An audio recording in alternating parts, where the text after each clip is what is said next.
You're live. Hey Hey, everyone. it's so weird because we can't see us, but I see you. Welcome to Rejoice Wellness Care. And this evening, we have an amazing, wonderful guest.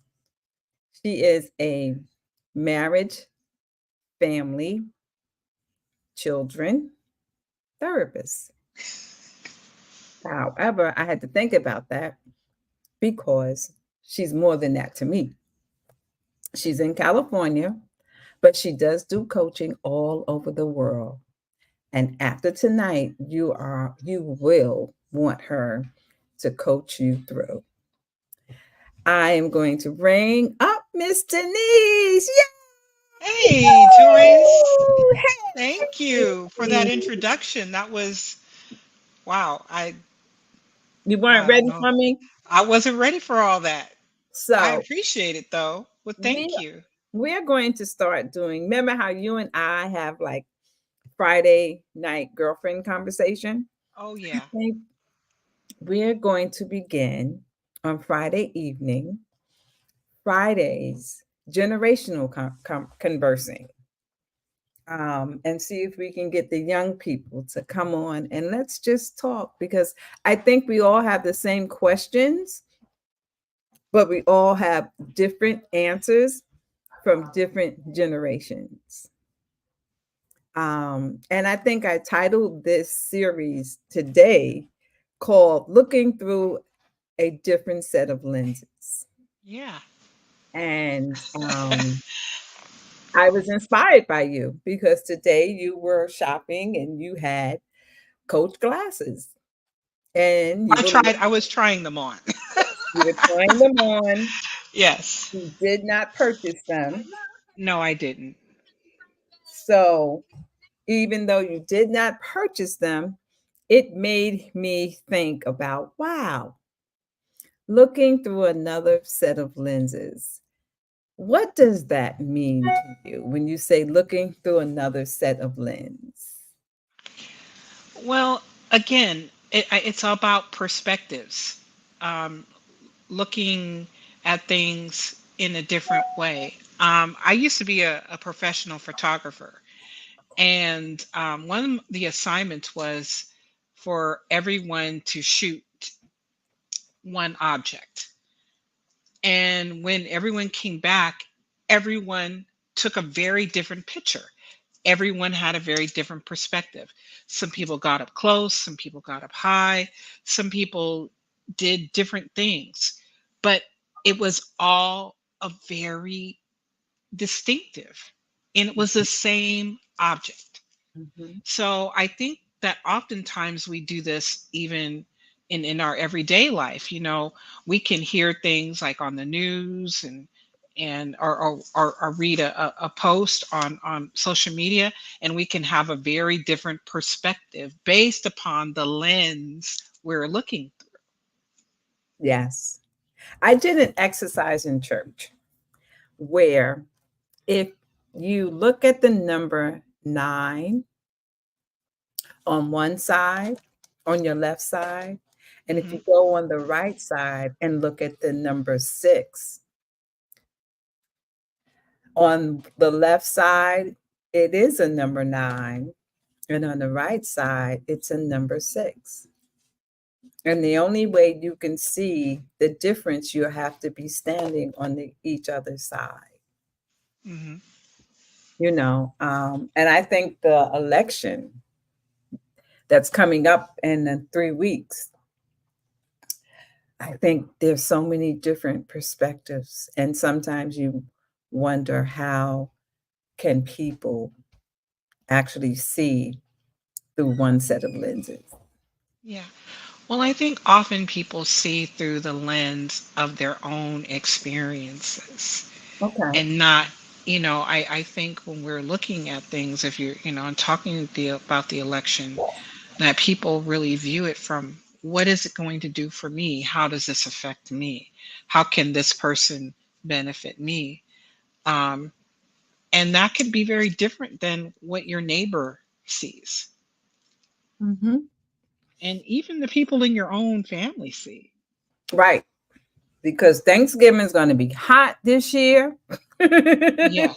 Yeah. Well, and even in my work, I'm already hearing a lot about, a lot of tension in families, and, and even, I don't really do social media like I used to, but, even different people that I know who are posting different things and have very different perspectives. And it's like, and some of it is very, um, personal for a lot of people. Real personal and very racist. And it makes you Yeah, look at some people. some of it is, Some of yes, it is very definitely. racist, and some of it Yes. is very sexist. And it makes you Yes. think, wow, is this really how we think? Or this is really how we view women, especially Hmm. black, Yeah. you know. And I don't even think people are Yeah. conscious of what they're saying to Right. people. They're just saying Yeah. it, and like it's Right. okay. And I think if if we were to take the the s- the gender part out of it, and you just looked at the candidates on paper, Right. Yeah, right. Like what would you, where you if because if we were to eliminate that bias of, oh, that's a woman, that's a black woman, that's a white man, that Mhm. and just looked, we would definitely see a very different perspective, right? Yes. And I think um I was conversing with Brandon, my baby son, and we were speaking about, how we grew up, my generation. Everything we were put in a box. Like there was no, I think other didn't come around to maybe the 90s. But it was always male and female, Right. you know, and children have choices, or we have choices that when we fill out an application, we can say male, female, binary, other, like we have choices. And when people pick another choice that's not normal to what we think is normal, why do we get so bent out of shape? Because we're giving them the choice to pick, Mm. and then we're upset when they don't pick what we want them to pick, because in school now, children have choices. Well, they they do now. They don't. That's what I'm saying. And That what may we change what depending on who gets in office. right. And what's crazy is, can you imagine your generation growing up that way? Well, I think just like with anything, when we're more exposed to the world, we're more exposed to different things. And Hmm. again, our exposure through social media and the internet has broadened our worldview, because the world is we see the world so much bigger now than just our our our our community, Hmm. the block we live on. I remember growing up, it was all about, we lived on a certain block, but we didn't go down the block because we didn't mess with those kids down the block. Right. We all stayed in our little silos. So, Hmm. and also, so we're seeing different things culturally. We're able to see how other people live, how other countries interact and see us, and even how they view us as Americans. It's much more broad than it ever was. So no, I can't imagine the choices that we have now. There was no frame of reference for it. No frame of reference.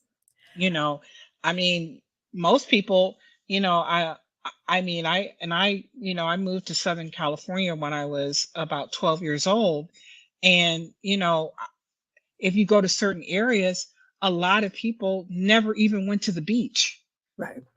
which was maybe less than 5 miles away from where they lived, Well, I only because live, of exposure and understanding.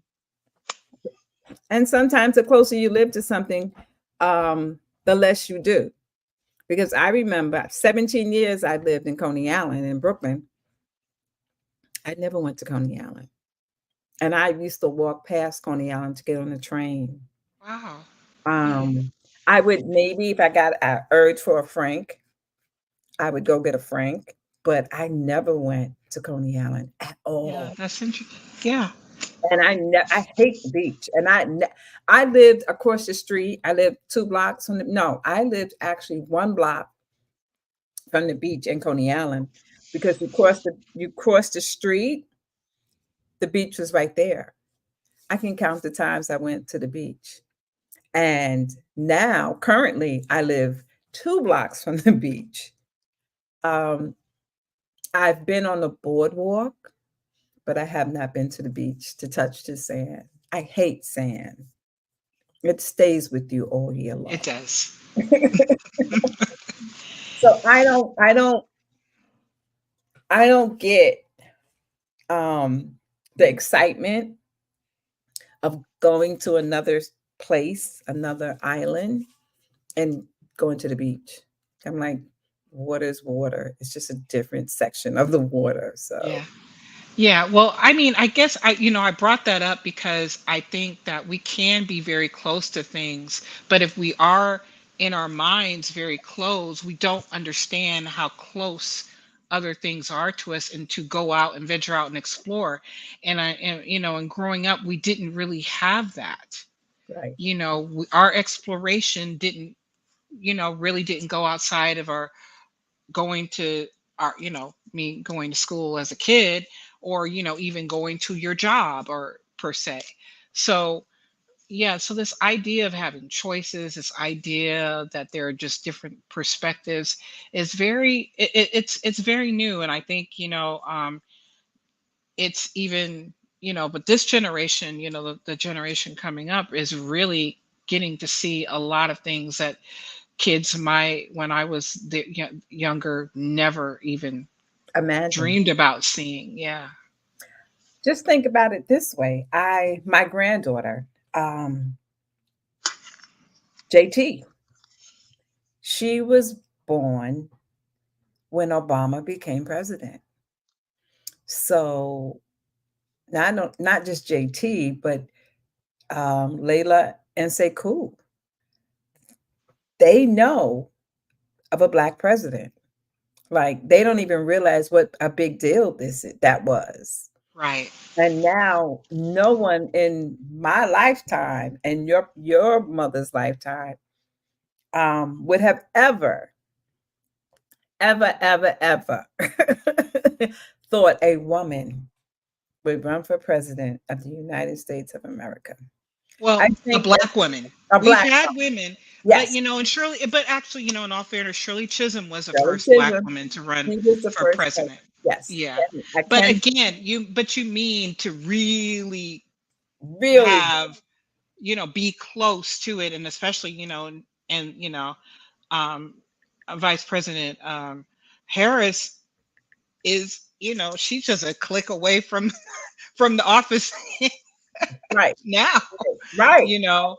I mean, that's just not even imagine like that. We, I had a young lady in my Sunday school class. I cannot think of her name. Oh my God. She told me, I'm going to be the first woman president. I said, well, you go ahead on, girl. I would love to see this day come true.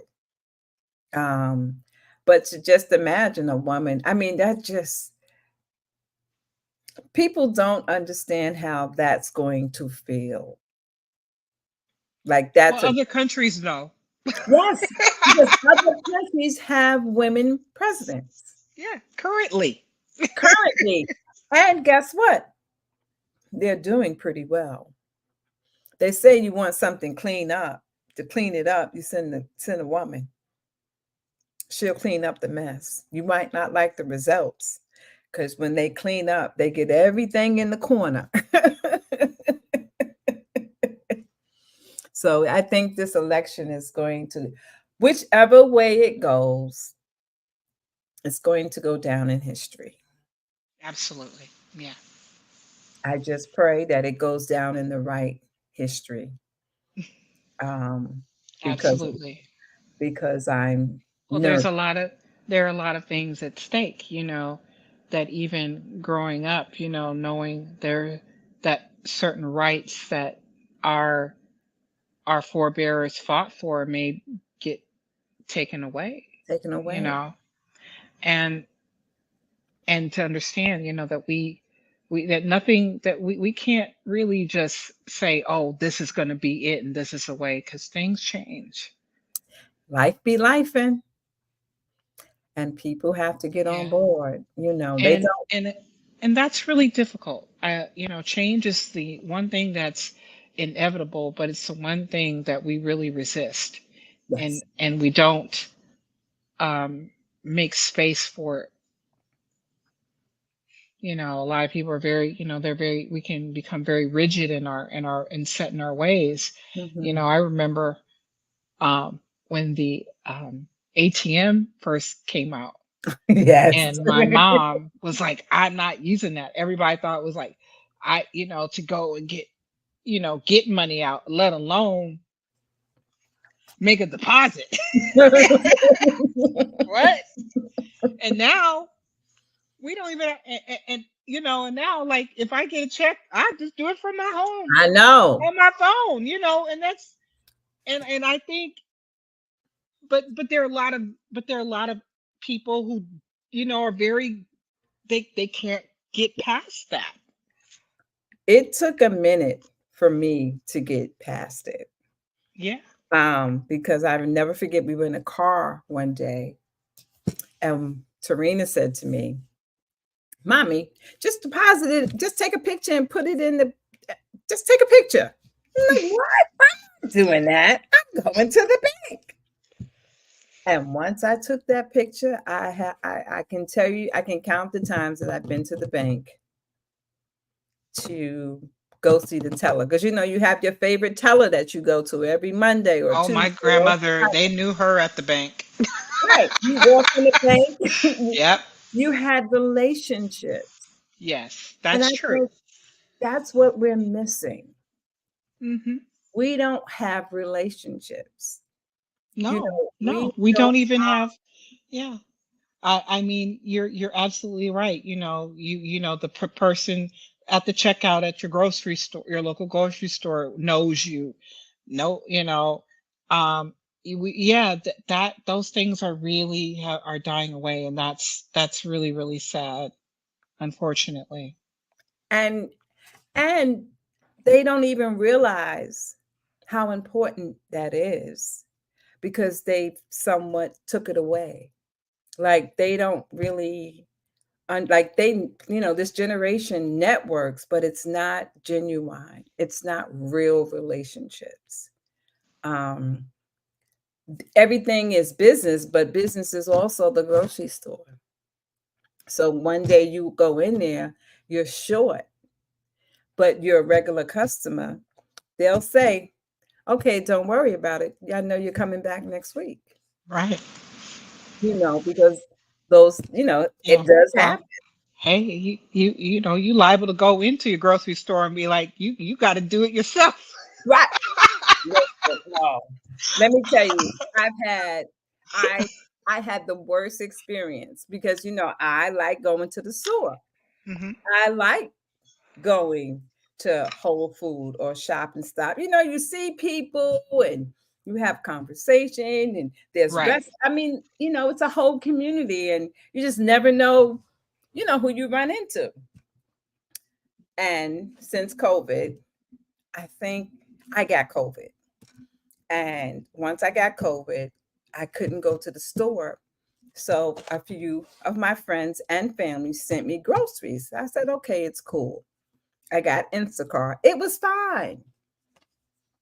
Twice, excuse me, um, two drivers sent my groceries to a different house. And they're going to take a picture and say, but it says this address. I says, but okay, that's my address, but that's not my house. And that's the wrong street you're on. And then go argue with me. And then bring my groceries and break half the bags. It was just a bad experience. I said, and this is why I go to the grocery store. Because the one thing they don't do is that your produce are not like the ones that it's nothing like squeezing and smelling and picking stuff up and putting it in the bag, and you know what kind of meat you want. So whatever they pick out is what you're stuck with. So I'm really getting away from the groceries being delivered to my home Yeah. because I've But had yeah, I would, but I was talking about, you go to the checkout, there's nobody to check out. You got to check yourself out. I know, and I have an issue with that because I got to pack my bags too, and I think if I'm spending my money, you need to But pack. but I'm saying, but as more to your point, there's taking away some of that community because you don't have those interactions anymore because everything is kind of automated. Everything is just kind of out there in the distance, and we don't really and these are the times when we would interact with people, and I think and I think right now about our elderly, who have difficulties with making these transitions and not knowing how to do it, and like they just all they know is like I put my stuff on the conveyor belt, and somebody It rolls puts the down and prices somebody in or checks it. whatever it does, but and so yeah, so a lot of these changes have really affected us, and I think again, going back to looking at it from another lens, I think if you look at it from a lens of progress, you could say, oh wow, it's more efficient, it's more, you don't have to pay people and people aren't calling off sick. But on the other end, when you think about the people who really need that community, like the elderly person or the little kid who's been sent to the store for their mom, needs that Hmm. interaction. And taking people's jobs away. Well, yeah. Well, there's that too. Definitely. I mean, Definitely. just like the train station, we used to have the token booth person. Oh, right. Right. Yeah. In New York, you had the token booth Now person. you got a kiosk. Right. And wait a minute. And their customer service. All they do is give you information. They sit in the booth and wait for people to come by. And the only information people really want to ask is how do you fix my card? Give me my money. Can you change this? They do nothing with money. All they do is give directions. So if you're Yeah. having a problem with the ATM machine, they can't help you. Yeah. So there's a lot of adjusting that's being done, and when I think about, well, my kids are grown now, but you know 10, 20 years from now, I just kind of wonder what is all this going to look like. Yes.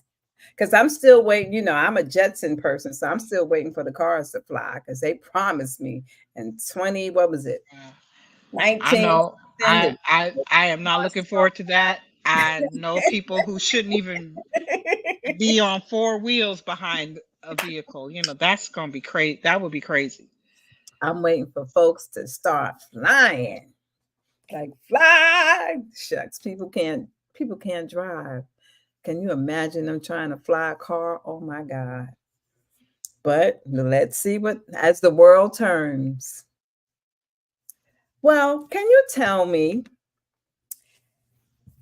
the life of a therapist and tell us about your beautiful practice in California? Well, I have a I have a private practice in Rancho Cucamonga, California. Well, my practice is telehealth strictly. I do not see clients in person.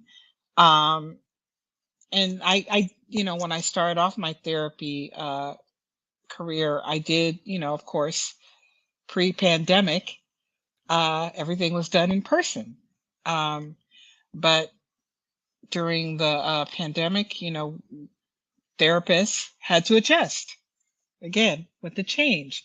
Some were very resistant. Some didn't think, oh no, that can't work. You can't make connections with anyone via telehealth.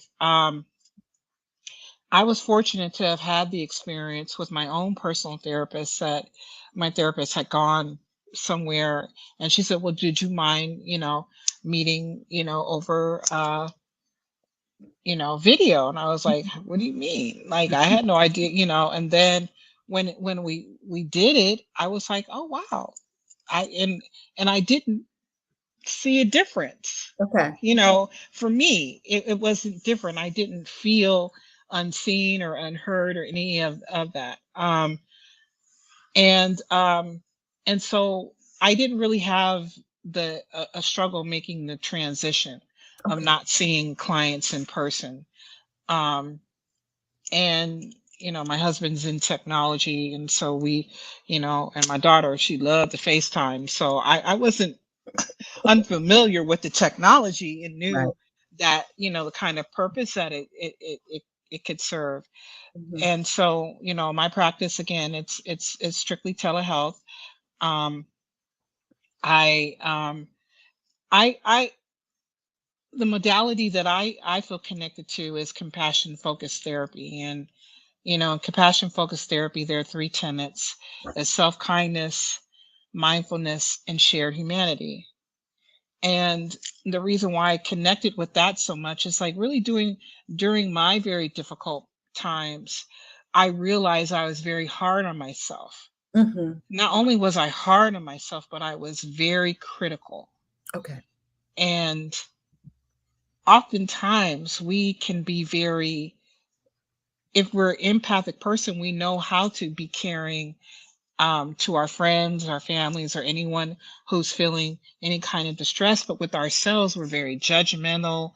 We tend to criticize. We tend to think there's something wrong or broken in us. And I came across this book by Dr. Kristen Neff. It's called Self Compassion. I don't know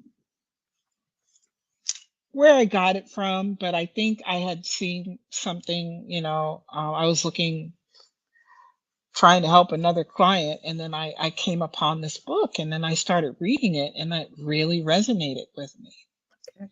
because I never stopped to think about what I said to myself, and what I was saying to myself was causing me to be in more distress. Mhm.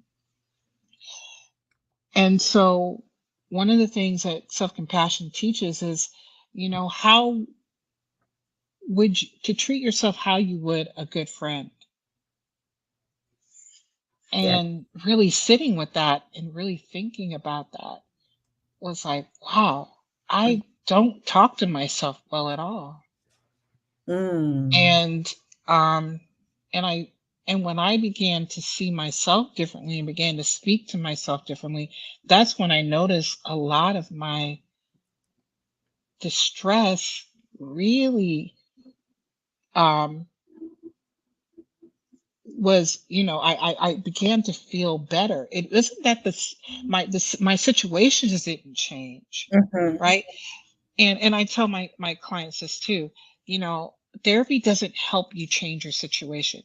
It helps you change your perspective Right. about your situation. Right. It's what you tell yourself about the situation that causes the distress. Right. And learning to reframe that and learning to do that really helps. And also, what self compassion teaches is to be able to sit with our feelings without judgment. Mm.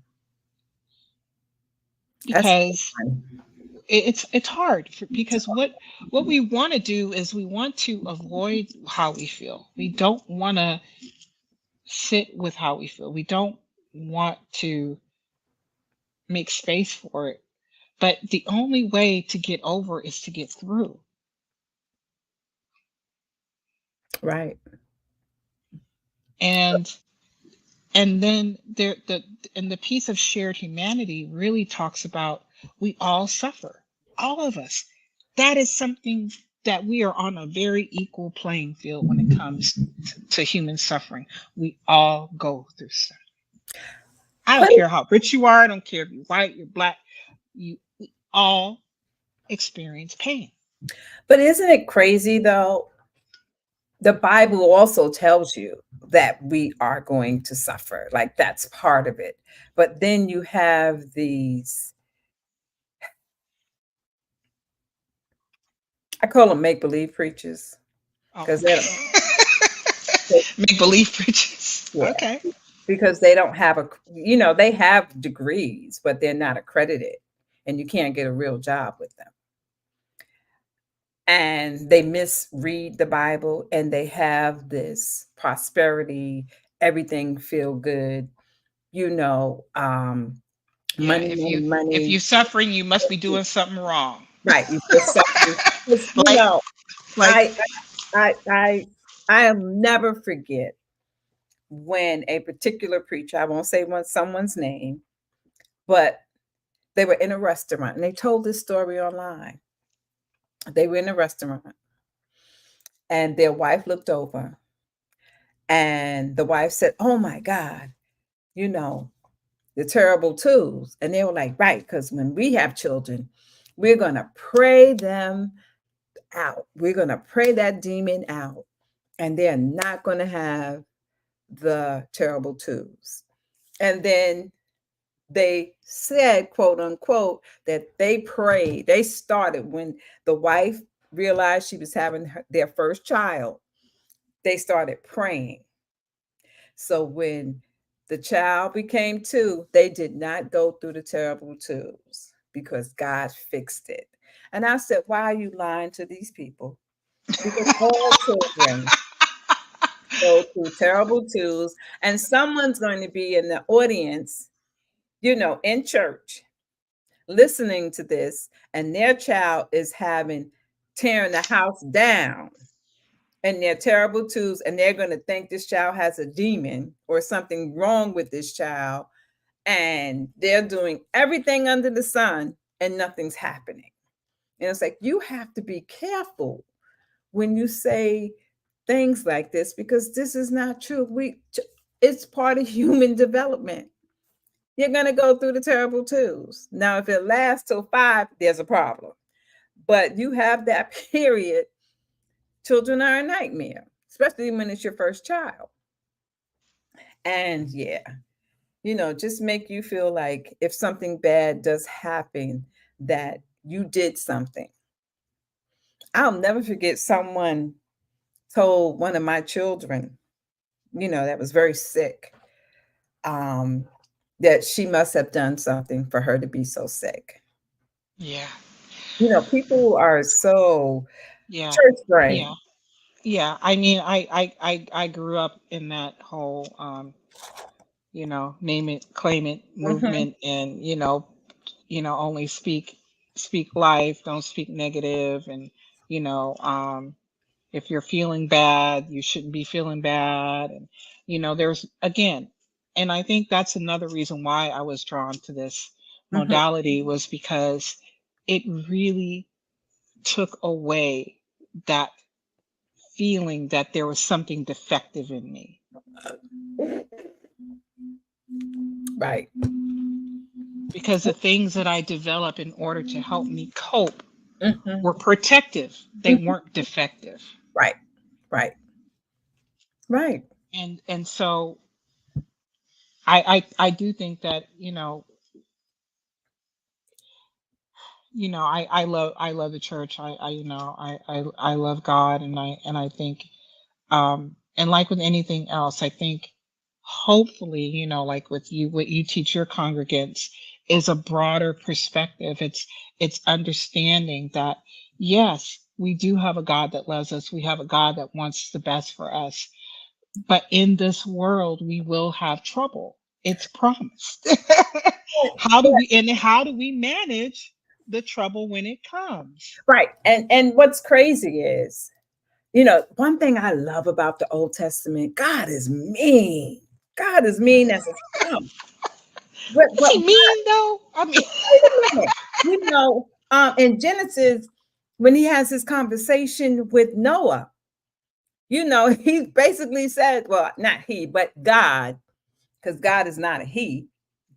God says to Noah, I kind of messed up, man. I shouldn't have just wiped the whole world out, and he apologized that he murdered everybody, murdered everyone, right? And I was like, see, look at God. God is even confessing his sins and saying, maybe the next yeah, time I, be careful. right, I won't, And be saying God sin. right, You're gonna get right, lettuce. You're gonna get you're gonna right. get No, but it's in the Bible. God said, I shouldn't have done this. Next time, that's why we get that next time he wiped the world out, he gonna wipe it out differently. He's not gonna do it like he did next time. But then just like with Samson, you know, Samson's all the power wasn't in Samson's hair. It wasn't even with Delilah. It was God left Samson. That's why Samson died, because he prayed to God, give him one more prayer. God gave it to him. His hair grew back. But because he wanted to be this kind of person, God answered his prayer, gave it to him, and guess what? Samson and the whole town was wiped away. God destroys. And then in Job, when Job is complaining, God asked him, "Yo, well, where were you when I was making the sea?" We don't want to see, because we fluff up everything. I believe in my heart, God brought Jesus down to humanity so he can have a little heart for us. Because God wiped everything out and said, "Oh, I'm going to start all over again. I don't like these folks." Okay? And when you start to really look at things that way, and that's why in a lot of these new churches, all they read is the New Testament, because the Old Testament, which you need, the Old Testament really, there's a relationship and you see God differently. So that's why you have Jesus. Jesus was cool. He was calm. He went and he hung out with the hoes and the pimps and everybody. It made peace, you know. But God was like, just get rid of everybody. In Genesis, he just wiped that whole thing away. He's out. Let them go. Let's destroy them. Let's get a new, go get the boat, Noah. Let's start some new folks, because these are the ones messed up, and they did. So he well, started a whole new well crew.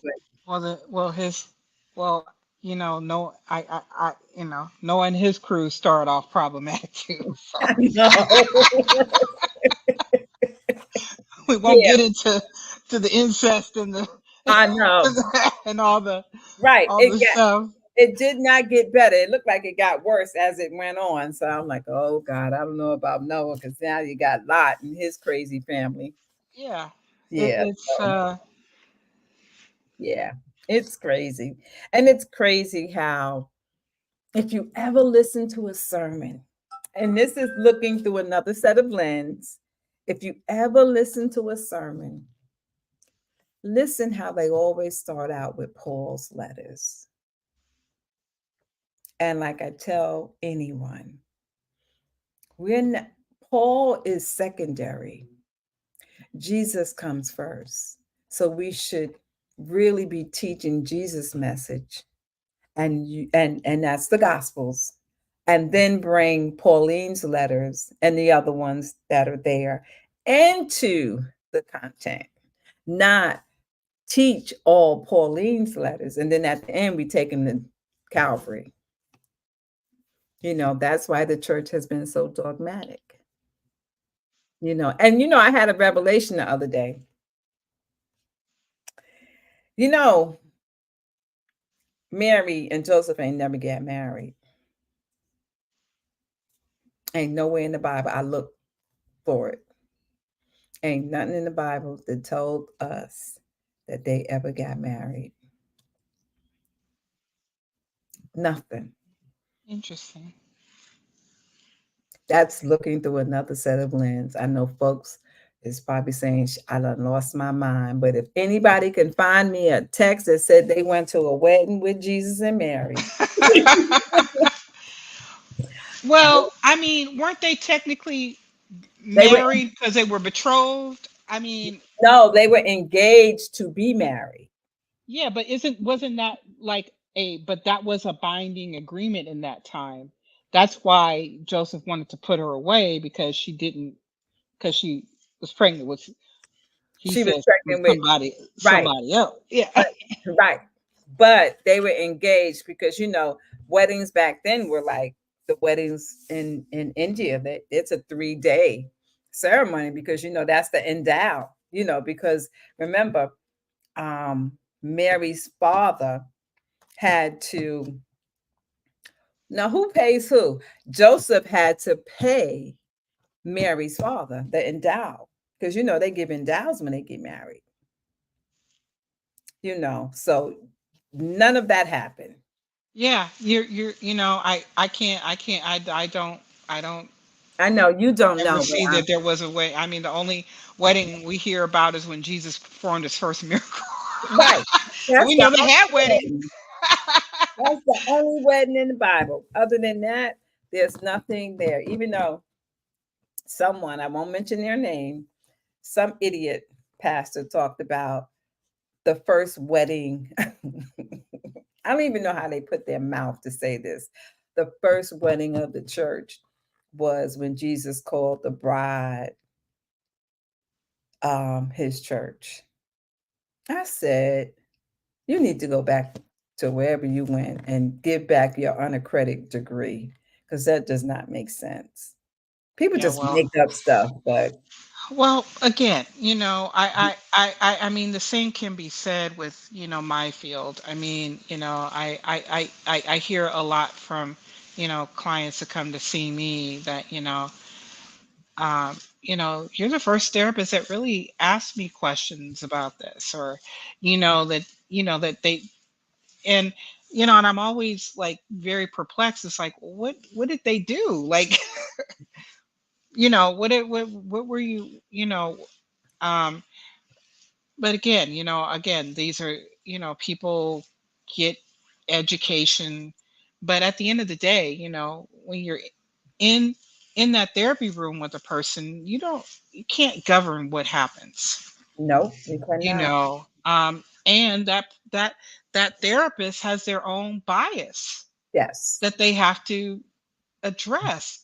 And I don't think all of us, you know people are always thinking about that. When I meet with clients, and I have different clients, all I mean, different races, classes, you name it. And I'm always I often am very curious, like, I know you saw my picture, you know and you still and pick me. but really, but you know what, the thing that I hear a lot of is like, I liked what you said in your profile. What Okay. you said really resonated with me. And again, with this whole self-compassion, this about learning to treat yourself with kindness. The first relationship, the relate I should say first, but the relationship that is often the most neglected is the one we have with ourselves, Right. because we're not taught how to be with ourselves. We're not taught how to be nice to ourselves. We're not taught how to um, even affirm ourselves. And I love how, I follow some things, and there's just affirmations, and and learning this self-talk that really is healing when it's practiced, Mhm, because we're always looking to the external for validation. mhm. And we're always looking for everyone else to like us instead of looking in that mirror and Right. loving yourself. And and I tell my clients all the time, I was like, we're so worried about people, what they think about you, and most of the time they're not thinking about you because they're thinking about themselves anyway. Right, right. And they think about We're somebody not then, else. So, yeah, because but then, of course, you hear, because with social media again, there's a lot of criticism, and people can go on there, and I mean, you can post something that can be very mundane and just, but somebody can have a burr up their button like, well, why do you say this, or da da da da da, and you should have said it like this, and it's like, what? Well, then don't be on my page. yeah, We get real, you know, yeah. people get real caught up in stuff like that. So, and this is Well, why, we're, I think, was it yesterday or today they were talking about the, wearing purple because of the bullying, right. um, and really learning how to self-validate and remind themselves of who they are and whose they are. Um, I, I always, like I said, I don't enforce my Christianity or faith on any of my clients, but Hmm. I always um, encourage them to have a spiritual practice Right. because there's so much out there. There's so, we need something to ground us Hmm. to our humanity and to understanding, that we are, we're only on this earth temporarily. Yes. Yeah. Every minute is a gift. It And so is. many people don't wake up in the morning. So now, can folks that watch this replay and hear your beautiful skills, how could they reach out to you? Well, if they're in California, how could they reach out to you for? Well, they can visit me on my website, which is wisecounselor.com, and that's spelled WHYSCOUNSELOR. Um, they can also find me on Psychology Today. Um, I am also on different platforms. I'm on Growth Therapy platform. I'm also on Rula platform. So there are a number of ways they can find me and contact me. And she does take insurance, but there's nothing like cash. she Well, she takes there's a both. whole, well, and I again, I think like And anything else, therapy is there is a cost to it, and it's not cheap. mhm, But again, and most people want to use their insurances, but um if they want to use their insurance, that's fine. yep, But I have to. But the insurance companies have your information, and they right. know, So it's a whole lot of things. So yeah, I think if they can, I think um, you know um, being a cash pay client is probably better. That way they don't have to adhere to these strict guidelines Really, that right. the insurance companies want to hear, because insurance companies want diagnosis. A lot Mhm, of people are uncomfortable with that. right, I'm not comfortable with that. I don't even really think that should be a thing. But right. these are the guidelines that I have to adhere to when using insurances. They want you to diagnose and label people, which And for those that do not live in California, she does have Y counselor coaching. I'm not sure, or Wise coaching. I don't know how that. wise, yeah, the wise counselor. Yes, we Yeah, we we we do coaching. There is also a consulting right. aspect. Um, so yeah, we talk to different um, businesses, to Mhm, help with their mhm, businesses. mhm.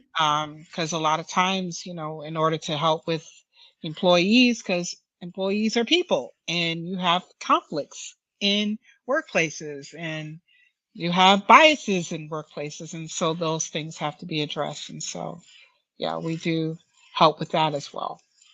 Okay. Well, I am so excited that you stopped by this evening, and let this not be your last time, because I think we need to speak about compassionate therapy um, techniques, and maybe you can demonstrate, and people will come on and do some role playing. Who knows? It's let the spirit. Well, I would. Well, I would. I would definitely be open to that, and I want to thank you for inviting me and us having our Friday night conversation. our Friday night conversation for the world to see I how know. we talked. Yes. Um, yeah, thank you. Yeah. So, well, thank everyone that's here, and those that watch the replay. Please share and share and share. And it was amazing. I'm so glad that you blessed us with your presence. Um, Well, also, I want to let everyone I am all on all social media platforms except for X.